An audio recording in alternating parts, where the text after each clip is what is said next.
ಬೆಂಗಳೂರಿನಲ್ಲಿ chef talk ಸಂಸ್ಥೆಯ 14ನೇ ವರ್ಷದ ವಾರ್ಷಿಕೋತ್ಸವದ ಪ್ರಯುಕ್ತ ನಡೆದ ಕಾರ್ಯಕ್ರಮದಲ್ಲಿ ಬಾಲ ಪ್ರತಿಭೆ ಧ್ವನಿ ಮರವಂತೆ ತಮ್ಮ ಅತಿ ಕಿರಿಯ ವಯಸ್ಸಿನಲ್ಲಿ ಯೋಗ ಸ್ಪರ್ಧೆಯಲ್ಲಿ ಪ್ರಥಮ ಪ್ರಯತ್ನದಲ್ಲಿ ಸರ್ಟಿಫಿಕೇಟ್ ಪಡೆದು ಇಂಡಿಯನ್ ಬುಕ್ ಆಫ್ನಲ್ಲಿ ಹೆಸರು ದಾಖಲಾಗಿದೆ.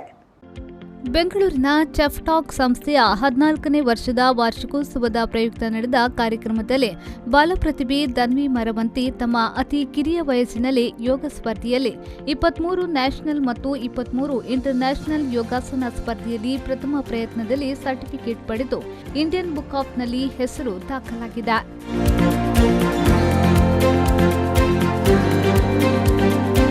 ಚೆಫ್ ಟಾಕ್ ಸಂಸ್ಥೆಯ ಸಂಸ್ಥಾಪಕರಾದ ಗೋವಿಂದ ಬಾಬು ಪೂಜಾರಿ ಹಾಗೂ Karnataka state police ACP Reena Suvarna ಹಾಗೂ Karnataka state police ACP Parameshwara, Bandepalya circle inspector L Rajesh, ಕವಿ ಮಮತೇಶ್ ಕಡೂರು ಮುಂತಾದ ಗಣ್ಯಾತಿ ಗಣ್ಯರ ಸಮ್ಮುಖದಲ್ಲಿ ಯೋಗದಲ್ಲಿ ಮಾಡಿದ ಸಾಧನೆಗೆ ಇಂಡಿಯಾ ಬುಕ್ ಆಫ್ ರೆಕಾರ್ಡ್ಸ್ನ ಪ್ರಮಾಣ ಪತ್ರವನ್ನು ಪಡೆದಿದ್ದಾರೆ.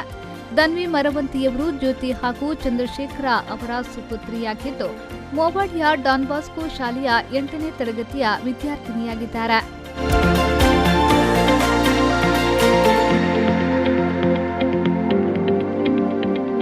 ರವಿರಾಜ್, ವಿ4 ನ್ಯೂಸ್, ಕುಂದಾಪುರ.